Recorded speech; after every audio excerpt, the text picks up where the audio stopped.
அன்பிற்குரியவர்களே, பிரான்ஸ் நாட்டை ஆண்ட 14ஆம் லூயி மன்னன் பெரும் சிறப்புடையவன். 1643ஆம் ஆண்டு பிறந்தவன்.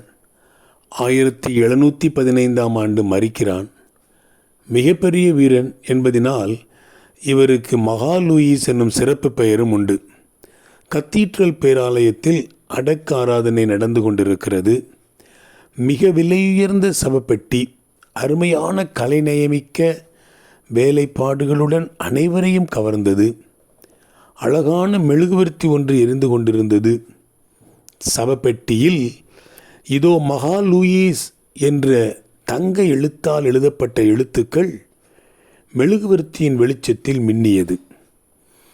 ஆராதனையில் பிரசங்கம் செய்வதற்கென்று போதகர் ஜீன் மேசிலோன் என்பவர் எழுந்து நின்றார்.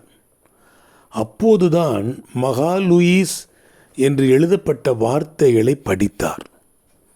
ஆவேசமாக அருகில் எரிந்து கொண்டிருந்த மெழுகுவர்த்தியை கீழே தள்ளி தீபத்தை அணைத்தார். பெட்டியின் மீது எழுதப்பட்டிருந்த மகா லூயிஸ் என்ற தங்க தகட்டை பித்து எறிந்தார். பின்பு பேராலய அறிவிப்பு கொடுக்கும் ஸ்தலத்துக்கு ஏறி சென்று, திருச்சபையே திருச்சபையே, ஆலயத்துக்குள் ஒருவரும் பெரியவர் கிடையாது. உலகத்தில் நாம் பெரிய மகா பெரிய என்ற பட்டத்துடன் வாழலாம், நாட்டை ஆளலாம். ஆனால் ஆலயத்தில் தேவனே பெரியவர், மகா பெரியவர்.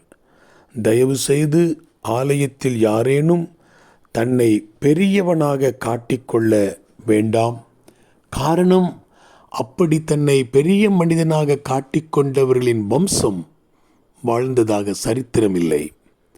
சங்கீதம் 104:1 என் தேவனாகிய கர்த்தாவே, நீர் மிகவும் பெரியவராயிருக்கிறீர் என்று தாவீது ராஜா எழுதுகிறார்.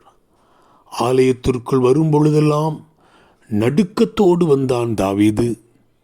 கர்த்தராகிய இயேசு கிறிஸ்து தாவீதின் குமாரன் என்று அழைக்கப்பட்டார். வாழ்த்துக்களுடன் ஜார்ஜ்.